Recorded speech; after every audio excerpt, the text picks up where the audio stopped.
মুমিনের কাছে ঈমান বড় দামি।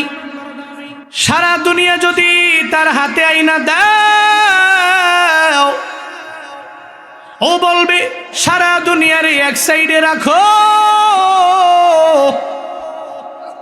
আর আমার ঈমানটারে তুমি আরেক সাইডে দাও, আমার ঈমানের পাল্লা তো ভারী হয়ে যাবে। সারা দুনিয়া একদিকে ঈমান আর একদিকে, জন্য মুমিনের কাছে ঈমান বড় দামি। সম্পদ দামি না, দুনিয়ার মোহ বড় দামি না। ও চিন্তা করে ঈমান নিয়ে মরতে পারলেই তো রবের জান্নাত। এই জন্য মুমিনেরা চিন্তা করে, আল্লাহ আল্লাহ বলতে বলতে যদি হয় আমার মরণ, ইনশাল্লাহ বলে যদি হয় আমার মরণ, তাহলে তো আমার আল্লাহ আল্লাহ বইলা মরলেও জান্নাত। আল্লাহু আকবার। এই জন্যই মুমিন চিন্তা করে আমার জীবনের শেষ শব্দটা যাতে হয় আমার আল্লাহ। আমার এই জমিনের মধ্যে আমার জবান থেকে শেষ শব্দটা যাতে হয় আমার কালিমা আলহামদুলিল্লাহ, আল্লাহু আকবার, ইনশাআল্লাহ। এটা বইলা যদি মইরা যাও, তাহলে মইরাও তো বান্দার শান্তি। কারণ তুমি তো কোনো ব্যক্তির নাম বইলা মরলা না, কোনো দলের স্লোগান দিতে গিয়ে মরলা না। আল্লাহ নাম বলতে যাইয়া হঠাৎ করে স্ট্রোক করে তুমি মারা গেলা, এর মানে এর বিনিময়ে তো বান্দা তুমি জান্নাত পাইবা। আর এই মরণটাও তো সুন্দর মরণ হয়ে যাবে। আজকে আসার সময় দেখলাম জামাতের একজন আমির কুষ্টিয়া জেলার বক্তব্য দিচ্ছেন, দেওয়ার সময় উনি ইনশাআল্লাহ বললেন, সঙ্গে সঙ্গে ওই বক্তব্য দেওয়ার সময় জমিন থেকে বিদায় নিয়ে চলে গেল। ওনার জীবনের সর্বশেষ শব্দ ইনশাআল্লাহ। এ কেমন ভালো লেভেলের মরণ! ইনশাআল্লাহ বলল, জমিন থেকে বিদায় নিয়ে চলে গেল। খুশনসিব তার রবের দরবারে গিয়া বলতে পারবে, আল্লাহ আমার জমিনের মধ্যে আমার সর্বশেষ আমার জবান থেকে বের হয়েছে ইনশাআল্লাহ। কোনো ব্যক্তির নাম বের হয়ে আমার মারা যায় নাই, দুনিয়ার কোনো ব্যক্তির বদনাম করতে গিয়েও মারা যায় নাই, বরং ইনশাআল্লাহ বইলাই তো মারা গেল। উনি জামাতের হোক, বিএনপির হোক, অথবা জাতীয় পার্টির হোক, যারই হোক, কিন্তু ব্যক্তি যদি মুসলমান হয় আর তার জবান দিয়া যদি জীবনের শেষ মুহূর্তে বের হয় আল্লাহ, ওর জবান দিয়া যদি জীবনের শেষ মুহূর্তে বের হয় আমার নবীর নাম, ওর জবান দিয়া যদি জীবনের শেষ মুহূর্তে বের হয় আলহামদুলিল্লাহ, ওর জবান দিয়া যদি জীবনের শেষ মুহূর্তে বের হয় আল্লাহু আকবার, আমার কাছে মনে হয় ওর মরণটা ভালো। কারণ আল্লাহ নাম বইলা মইরা গেলে আল্লাহ তোর জাহান্নামে দিতে পারে না। আমার কাছে মনে হয় আল্লাহ তারে ক্ষমা করে জান্নাতে দিতে পারে কি পারে না? আল্লাহ নাম বইলা মইরা যাও, এমন জোরে আল্লাহ আল্লাহ বলো, যদি ওই অবস্থায় মরণ হয় ইমানি মরণ, সুবহানাল্লাহ জোরে পড়া যায় না, ইমানি মরণ হয়ে যাবে। আর ইমানের বিনিময়ে ডেস্টিনেশন হবে আমার মাওলার জান্নাত। আল্লাহ পাক বলেন, বান্দারা ইমানটারে প্রায়োরিটি দাও, ইমানটারে প্রাধান্য দাও, আবার ইমানের পরে নেক আমলের লাইনে আগাও, তাহলে ইমান আর আমলের বিনিময়ে পাওয়া যাবে, মেলানো যাবে আমার মাওলার জান্নাত। ওই যে রাবেয়া বসরির এক ঘটনা আর তার 3-4 টেনশনের বিষয়ে জানলেই তো বোঝা যায় রে বাবা ইমানের কি পরিমাণে দাম, ইমানের কি পরিমাণে দাম। اللهم صل على محمد وعلى آل محمد كما صليت على إبراهيم وعلى آل إبراهيم إنك حميد مجيد. اللهم بارك على محمد وعلى آل محمد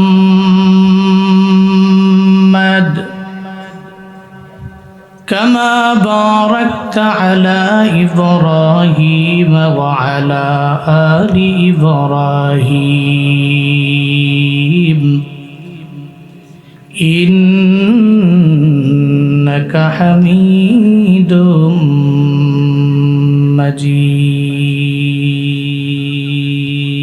مجيد. كون कौनैन का मुख्तार खुदा तुमको बनाया,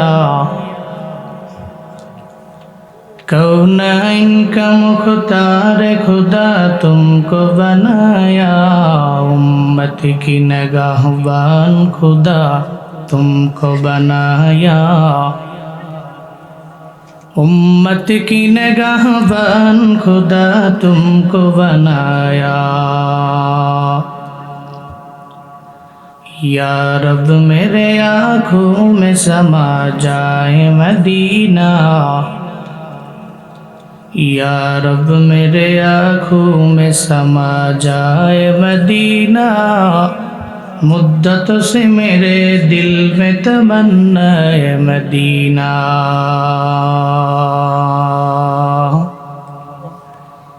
मुद्दत से मेरे दिल में तमन्ना है मदीना।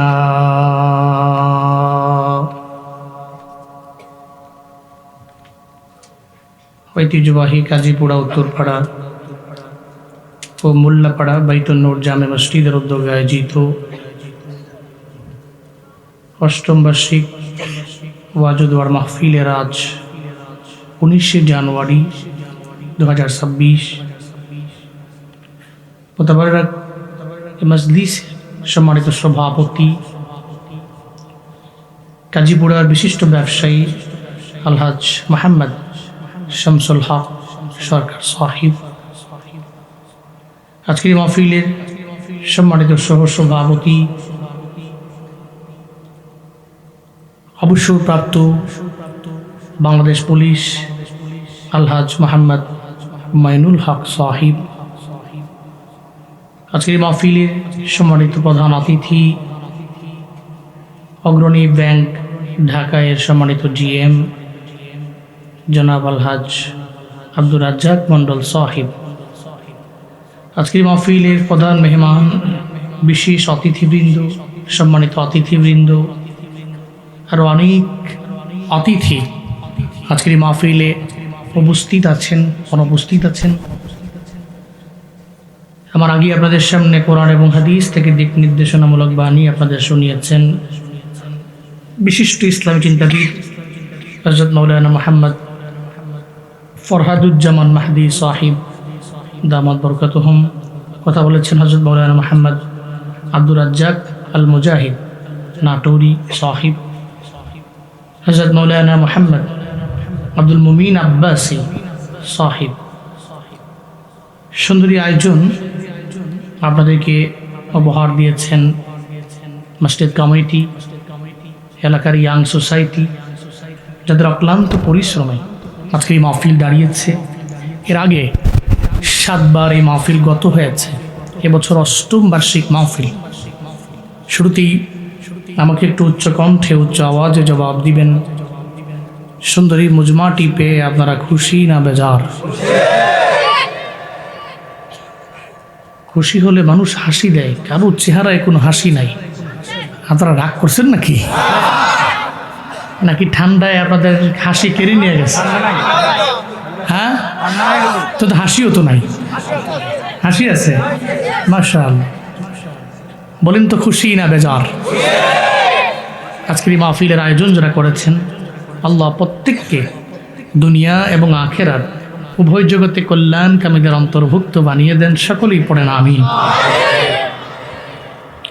এই যে মাহফিলে আসতে পারা, বসতে পারা, কিছু দিনই আলোচনা শুনতে পারা, বলতে পারা, এই সমস্ত কিছুর তৌফিক দাতা কে? আল্লাহ ছাড়া এই পৃথিবীতে সেকেন্ড কে আছে যে আমাদের তৌফিক দিতে পারে? আছে? ওমা তৌফিকি, আল্লাহ ছাড়া আমাদের কোনো তৌফিক দাতা নাই। আল্লাহ ছাড়া আমরা পৃথিবীতে কোনো কাজ করতে পারি না। সব কিছু আল্লাহর মেহেরবানি, এতে কোনো সন্দেহ আছে? আল্লাহর মেহেরবানি ছাড়া খুদার কসম একটা সেকেন্ড আমি কথা বলতে পারি না। আল্লাহর মেহেরবানি ছাড়া আজকের এই মাহফিলে আপনি আসতে পারেন নাই। কারণ বহু লোক আছে চাইলে আজকের এই মাহফিলে আসতে পারে, কিন্তু কাশি দিয়া দড়ি দিয়া বাইন্দেও এর এই মাহফিলে আনা যাবে না, কারণ নেকের কাজে যায় না, ভালো কাজে যায় না, ভালো লাগে না। কিন্তু আল্লাহ আপনাকে বড্ড মায়া করছেন, আপনার উপরে রবের রহমত আছে, মেহেরবানি আছে, যার কারণে আজকের এই মাহফিলে আপনি উপস্থিত হতে পেরেছেন। তাহলে এনেছেন কে? তো যে আল্লাহ তৌফিক দিচ্ছেন আমাকে, যে আল্লাহ তৌফিক দিচ্ছেন আপনাকে, যে আল্লাহ তৌফিক দিচ্ছেন আমাদের সবাইকে, এই আল্লাহকে রাজি করি, খুশি করি। সকলে চিল্লা একবার করে সমস্বরে পড়ছি আলহামদুলিল্লাহ। আমার সাথে পড়ুন, রব্বানা লাকাল হামদ হামদান কাসীরান তাইয়িবান মুবারাকান ফি ইয়া রাব্বি লাকাল হামদু কামা ইয়ানবাগি লিজালালি ওয়াজহিকা ওয়া আযীমি সুলতানিক লাকাল হামদু বিল ঈমান লাকাল হামদু বিল ইসলাম লাকাল হামদু বিল কুরআন। আমরা আমাদের জীবনের তিনটা ইম্পর্টেন্ট বিষয় দিয়ে প্রশংসা করলাম কার? নাম্বার 1 ঈমান, নাম্বার 2 ইসলাম, নাম্বার 3 কুরআন। এই তিনটা বিষয় আমাদের কাছে গুরুত্বপূর্ণ, কম না বেশি? কেমন বেশি বলা হয়ে থাকে, সারা দুনিয়ার সমস্ত সম্পত্তি যদি একটা পাল্লায় দেয়, আরেকটা পাল্লায় যদি হযরত বিলাল রাদিয়াল্লাহু আনহুর ঈমানটাকে দেয়, সারা দুনিয়ার সমস্ত সম্পত্তির পাল্লাটা হালকা হয়ে যাবে। হযরত বিলাল রাদিয়াল্লাহু আনহুর আহাদ শব্দের ভারতের ওজনে ওই পাল্লাটাই ভারী হয়ে যাবে। যে দুনিয়ার সমস্ত সম্পত্তির আগে ঈমান, দুনিয়ার সমস্ত লোভ লালসা মোহ থেকে মুমিনের কাছে সবচেয়ে বেশি দামি তার ঈমান। আপনাকে দুনিয়ার একটা অংশ দেওয়া হবে, অফার করা হলো, এর বিনিময়ে আপনি ঈমানকে ছাড়তে হবে, আপনি ঈমান ছেড়ে দিবেন? এটা দামি। যদি আপনাকে বলা হয়, বড় অফার করা হয়, আপনি ধর্ম ছেড়ে দিন, সেকুলারদের নাস্তিকদের দলভুক্ত হন, আপনি ইসলাম বাদ দিন, আল্লাহ রসুল কোরআন এগুলোকে এক সাইডে রেখে আপনি আমাদের সেকুলারদের দলে আসেন, মৃত্যু পর্যন্ত সমস্ত দায়িত্বভার আমরাই আপনার নিলাম, যদি বলা হয়, আপনার দ্বারা এটা সম্ভব? আপনি তারা বলবেন, তোমার দুনিয়ার সমস্ত লোভ তুমি তোমার হাতে রাখো, মুসলিমের কাছে ইসলাম দামি, দুনিয়ার সম্পদ নয়। সারা দুনিয়ার সমস্ত কিতাব যদি, বই যদি, মোস্ট এক্সপেন্সিভ বুকস পারচেজ করে যদি আমি আপনার হাতে দিই, এর সাথে কোরআনও আছে, যদি আমি দিই, আর যদি বলে একটা টেবিল দিলাম সাজান্ত, তা আপনার কাছে কোরআনটা এত দামি, সারা দুনিয়ার সমস্ত বইগুলোর নিচে দিয়ে আপনি কোরআনটা কি ওপরে দিবেন? ঠিক কিনা? তাহলে এর মানে আপনার কাছে কোরআনটা কি দামি না কম দামি? তাহলে আমাদের কাছে ইম্পর্টেন্ট, নাম্বার 1 ঈমান, নাম্বার 2 ইসলাম, নাম্বার 3 কোরআন। এই তিনটা বিষয় আমাদের কাছে গুরুত্বপূর্ণ, কম না বেশি? মৃত্যু পর্যন্ত এই গুরুত্বপূর্ণ বিষয়গুলো দিয়ে আমরা প্রশংসা করব কার? রাজি আছি ইনশাআল্লাহ? আল্লাহ তৌফিক দান করেন। আরো জোরে পড়ে না আমিন। আমরা শুরুতে একটু তাসবিহ জবি রব, আল্লাহর কাছে আপনার কোনো দাম আছে? পৃথিবীর মানুষের কাছে আপনার দাম থাকতে পারে, পৃথিবীর মানুষের কাছে আপনি চিরকাল বেঁচে আছেন, কিন্তু আপনার ঈমান নাই, কাজ করছেন ভালো, আপনার দাম আল্লাহর কাছে নাই, মানুষের কাছে আছে। ঠিক কিনা বলেন? পৃথিবীতে ভালো কাজ করছেন, মারাও গেছেন, আজও পর্যন্ত তার নাম মানুষ শ্রদ্ধার সাথে নেয়, এরকম বহু লোক আছে, কিন্তু ঈমান নাই, কালেমা পড়ে নাই, মুসলিম হয় নাই, কাজ করেছে ভালো, এখনো পর্যন্ত মানুষ তার নাম সুনামের সাথেই নেয়, কিন্তু ঈমান না আনার কারণে এই ব্যক্তি কি সফল না ব্যর্থ? এই জন্য সব একদিকে ঈমান আর একদিকে, কারণ এর ডেস্টিনেশন জান্নাত। সুবহানাল্লাহ জোরে বলবেন না? ঈমানের ডেস্টিনেশন কি? এর গন্তব্য জান্নাত, এর বিনিময় জান্নাত। ইন্নাল্লাযীনা আমানু ওয়া আমিলুস সলিহাতি কানাত লাহুম জান্নাতুল ফিরদাউসি নুজুলা খালিদিনা ফিহা লা ইয়াবগুনা আনহা হিওয়ালা। আল্লাহ পাকের জন্যই বলেন ঈমান আর নেক আমল করনেওয়ালার জন্য আমি আল্লাহ জান্নাত বানাইলাম। যেই বান্দা ঈমানদার, ঈমানের পরে নেক আমলের লাইনে যেই বান্দা আগায় গেল, এই দুইটা গুণের কারণে আমি আল্লাহর জান্নাতের মধ্যে ঢুকাবো। তবে জান্নাতের স্তর আছে 8টা, জান্নাতের দরওয়াজা 8টা। কোন দরওয়াজা দিয়ে আল্লাহ পাক রব্বুল আলামিন ঢুকাইবেন? আল্লাহ বলে, ও বান্দা, ঈমান আর নেক আমল করনেওয়ালার জন্য আমি আল্লাহ জান্নাতুল ফিরদাউস বানাইলাম, আর তোমার ঠিকানা হবে জান্নাতুল ফিরদাউস। চিল্লায় পড়া যাবে কি সুবহানাল্লাহ? আল্লাহ পাক বলেন, শর্ত তুমি দুইটা গুণে নিজেরই গুণান্বিত বানায় নাও। নাম্বার 1 হলো ঈমান, আর নাম্বার 2 হলো আমল। ঈমান আর আমলের বিনিময়ে জান্নাত মিলে। ঈমান ছাড়া আমল ছাড়া জান্নাত মিলানো যায়? ঈমানের বিনিময়ে জান্নাত। ঈমান নামক এটিএম কার্ডের পিন নাম্বার নিয়ে আগাও, দেখবে যেতে যেতে একটা জায়গায় গেলে পাওয়া যাবে এটিএম বুথ।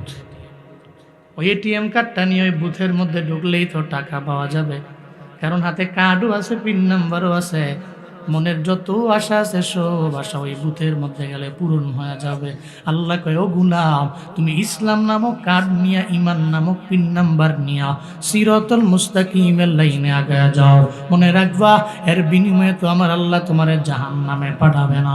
আল্লাহর ওয়াদা, এর বিনিময়ে এর এই পথের লাশ মাথায় গেলে দেখবা ওই জায়গায় জান্নাত রেডি। এর মানে দুইটা গুণের বিনিময়ে তুমি জান্নাতি। ঘোষণা আমার না, চিল্লা বলেন ঘোষণা কার? এই জন্য মুমিনের কাছে ঈমান বড় দামি। সারা দুনিয়া যদি তার হাতে আইনা দাও, ও বলবে সারা দুনিয়ার এক সাইডে রাখো, আর আমার ঈমানটারে তুমি আরেক সাইডে দাও, আমার ঈমানের পাল্লা তো ভারী হয়ে যাবে। সারা দুনিয়া একদিকে, ঈমান আরেক দিকে। জন্য মুমিনের কাছে ঈমান বড় দামি। সম্পদ দামি না, দুনিয়ার মোহ বড় দামি না। ও চিন্তা করে ঈমান নিয়ে মরতে পারলেই তো রবের জান্নাত। এই জন্য মুমিনেরা চিন্তা করে, আল্লাহ আল্লাহ বলতে বলতে যদি হয় আমার মরণ, ইনশাল্লাহ বলে যদি হয় আমার মরণ, তাহলে তো আমার আল্লাহ আল্লাহ বইলা মরলেও জান্নাত। আল্লাহু আকবার। এই জন্যই মুমিন চিন্তা করে আমার জীবনের শেষ শব্দটা যাতে হয় আমার আল্লাহ। আমার এই জমিনের মধ্যে আমার জবান থেকে শেষ শব্দটা যাতে হয় আমার কালিমা আলহামদুলিল্লাহ, আল্লাহু আকবার, ইনশাআল্লাহ।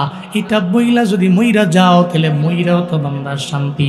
কারণ তুমি তো কোনো ব্যক্তির নাম বইলা মরলা না, কোনো দলের স্লোগান দিতে গিয়ে মরলা না।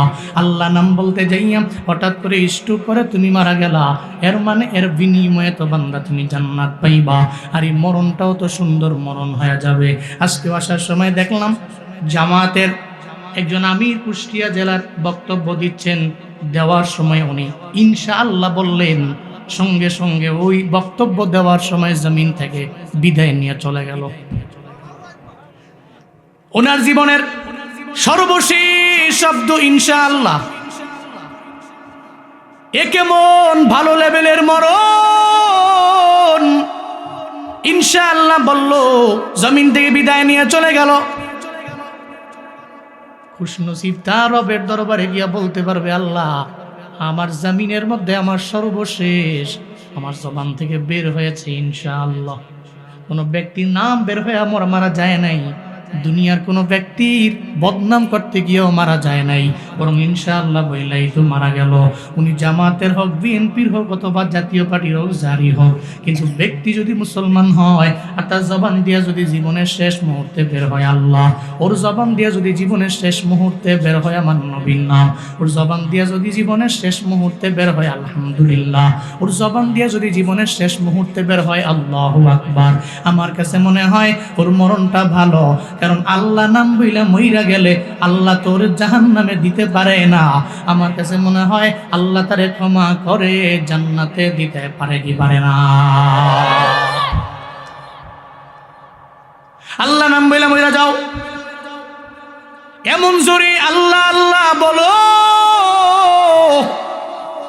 যদি ওই অবস্থায় মরণ হয় ইমানি মরণ, সুবহানাল্লাহ জোরে পড়া যায় না, ইমানি মরণ হয়ে যাবে। আর ইমানের বিনিময়ে ডেস্টিনেশন হবে আমার মাওলার জান্নাত।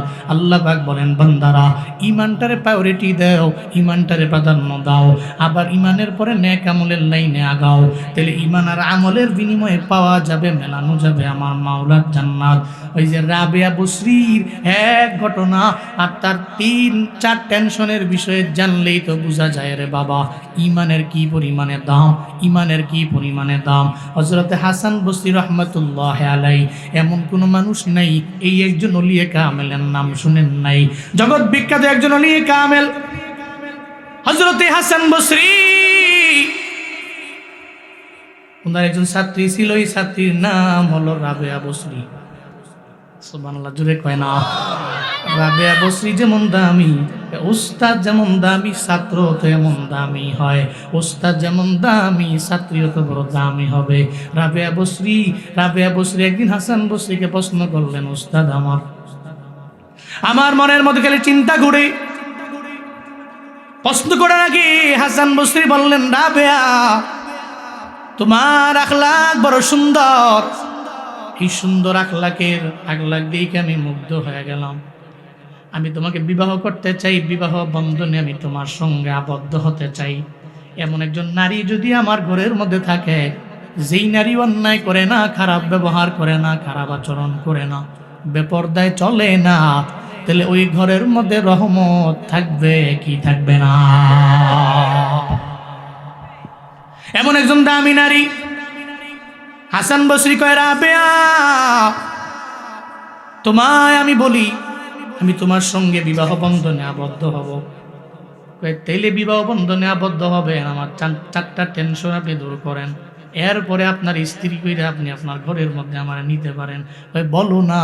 উনি বলতে লাগলেন, নাম্বার 1 প্রশ্ন, আমার মনের মধ্যে টেনশন, আর এই শর্তটাও মানা লাগবে আপনার।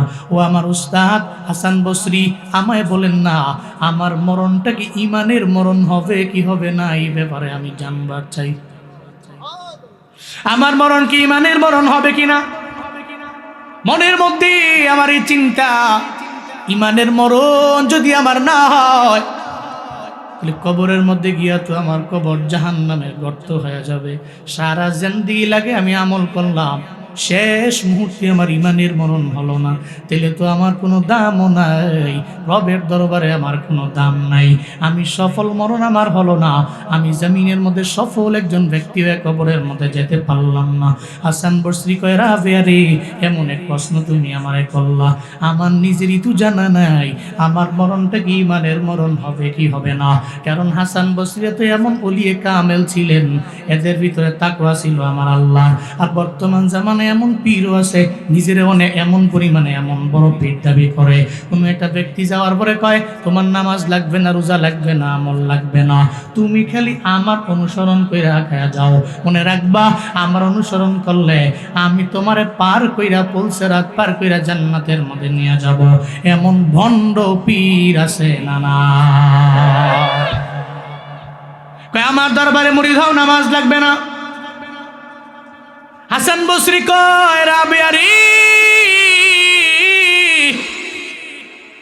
শুনো, আমারই তো কোনো বেল নাই, ইমান নিয়ে আমি মরতে পারবো কি পারবো না জানা নাই, এই বিষয়ে আমি জানি না। ইমানের সাথে আমার মরণ হবে কি হবে না এই চিন্তা তো আমার ভিতরে। আমি তোমার ব্যাপারে কি বলবো, তুমি ইমান নিয়ে মরতে পারবা কি পারবা না আমার তো নিজেরই জানা নাই, তোমারটাও তো আমি জানি না। কারণ ইমানই মরণ তো বড় একটা দামি সম্পদের নাম রে বাবা। এই জন্য তো বলি সবসময় এটা মনে করেন না আমার মতো বড় আলেম কেউ নাই, আমার মতো বড় আমল করনেওয়ালা কেউ নাই। আমি যেই দল করি ওই দলই সারা পৃথিবীর মধ্যে সবচেয়ে হক দল। আমি যে পীরের মুরিদ হয়ে গেলাম ওই পীরই আমার দামি পীর। জমিনের মধ্যে সব আমার সারা ভণ্ড। বরং আল্লাহর দরবারে বলেন আল্লাহ আমার মরণ যাতে ইমানের উপরে হয়, ইসলামের উপরে হয়। কারণ কোন সময় জানি হিদায়াতের লাইনটা আমার থেকে দূরে সরে যায়। হিদায়াতের লাইন থেকে দূরে সরে গেলে আমার মরণটা তো ইমানের মরণ হবে না। মুফতি মাসুদ নামের একটা সেকুলার আছে, নাস্তিক আছে, বাংলাদেশি বংশোদ্ভূত, লাগাইছে আবার মুফতি, আসলেও মুফতি। মুফতি মসজিদে নামাজ পড়াইছে বহুদিন, মাদ্রাসায় খেদমত করছে, হুজুর, পুরো হুজুর। সার্চ করো আজকে যুবকরা গিয়ে ইউটিউবে মুফতি মাসুদ সার্চ করো, মুফতি মাসুদ ছিল হুজুর, দাড়ি ছিল এত বড়, টুপি মাথায় দিয়া মসজিদে নামাজ পড়ায়, মাদ্রাসায় দর্শের কিতাব নিয়ে দর্শ দেয়, তোলা আবার সামনে রেডি। এমন অবস্থা থেকেও আল্লাহ পাক হিদায়াত নামক দৌলতটা কেড়ে নিয়ে গেছে। এখন এই দাড়িটারি কামায়া নাস্তিক হয়ে গেছে, প্রতিদিন আল্লাহ রাসূলকে গালি দেয়। নাউজুবিল্লাহ, জোরে পড়বেন না। তো সে মুফতি, আল্লাহ কয় হিদায়াত নামক দৌলতটা তার কাছ থেকে আমি নিয়ে গেছি। এই জন্য আপনি এত পণ্ডিতি করেন, চিন্তা করেন যে আরে আমার যে দল, এই দলের চাইতে পৃথিবীতে কোনো হক দল নাই। আমার যে দরবার, এই দরবারের চাইতে পৃথিবীতে আর কোনো দামি দরবার নাই। এটা আপনার মনে চিন্তা হতে পারে, কিন্তু না। যেদিন আপনি মারা যাবেন, ফজরের নামাজের সময় মারা যাবেন, নামাজের 2 ঘন্টা পরে আপনার মরণ হবে, কিন্তু আপনার জানা নাই। আপনার মরণের 2 ঘন্টা আগে ফজরের নামাজ, তখন ওই নামাজ আপনার জন্য ফরজ নাকি নফল? জোরে বলেন, ফরজ নাকি নফল? আপনার ইন্তেকালের 2 ঘন্টা আগে ফজরের নামাজ পড়া লাগবে, 2 রাকাত ফরজ নামাজ। আপনি যদি কন আমি নামাজ পড়বো কিন্তু সূরা ফাতিহা পড়বো না, তাহলে হবে নাকি? হবে। সূরা ফাতিহা ছাড়া নামাজ হয় না। ইন্তেকাল আপনার ফজরের নামাজের 2 ঘন্টা পর, ফজরের নামাজের মধ্যে সূরা ফাতিহা না পড়লে নামাজ হয় না। ওই জায়গায় আপনি সূরা ফাতিহার মধ্যে বললেন ইহদিনাস সিরাতাল মুস্তাকিম। আল্লাহ আমি সহজ সরল সঠিক পথে ছিলাম কি ছিলাম না, এই ব্যাপারে জানি না। ইহদিনাস সিরাতাল মুস্তাকিম।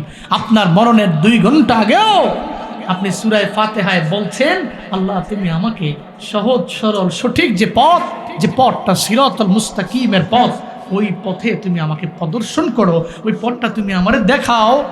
তাহলে আপনি নামাজে বললেন এক, নামাজ থেকে বের হয়ে যায় এখন যে যেই দল আমি করি পৃথিবীর সমস্ত দল বাতিল, খালি আমারটাই হক। কেমন হয়ে গেল না? আপনি নামাজে বললেন এক, যা বাহিরে যায় ভাবসাব নিয়ে করলেন আরেক। এই জন্য পণ্ডিতি করা যাবে না যে আমি যা করি তাই সত্য এবং আমি যা আমল করি এর মাধ্যমেই জান্নাত। না, আল্লাহ কাকে কোন সময় কোন লাইনে নিয়ে যায় আল্লাহ ছাড়া পৃথিবীর কোনো ব্যক্তি জানে। কিন্তু আমরা দোয়া করি আল্লাহ আমাদের প্রত্যেককে তুমি সিরাতাল মুস্তাকিমের পথে পরিচালিত করো। জোরে পড়েন আমিন। আল্লাহ মৃত্যু পর্যন্ত তুমি ঈমান আর ইসলামের উপরে ইস্তেকামত রাখো, অটুট রাখো। চিল্লায় পড়েন আল্লাহুম্মা আমিন। ঈমান অবস্থায় মরলে আপনি জান্নাতি। ঈমান নিয়ে মরে গেছেন, আমল করছেন, এই গুণের কারণে আপনি জান্নাত। খায়বারের যুদ্ধ, সে যুদ্ধে হযরত মুহাম্মদ সাল্লাল্লাহু আলাইহি ওয়াসাল্লাম উনি লিডার। ওই যুদ্ধের ময়দানে গেলেন, তাবুও গাড়লেন। মদিনার নবী একটা তাবুর মধ্যে আমার নবী আশ্রয় নিলেন। অন্যান্য সব সাহাবায়ে কেরামেরা রাতের বেলা বের হয়ে ঘুরতে লাগলো। একটা রাখাল ঢুকে গেল হঠাৎ করে, ইহুদিদের রাখাল। সাহাবীদের সাথে মুলাকাত।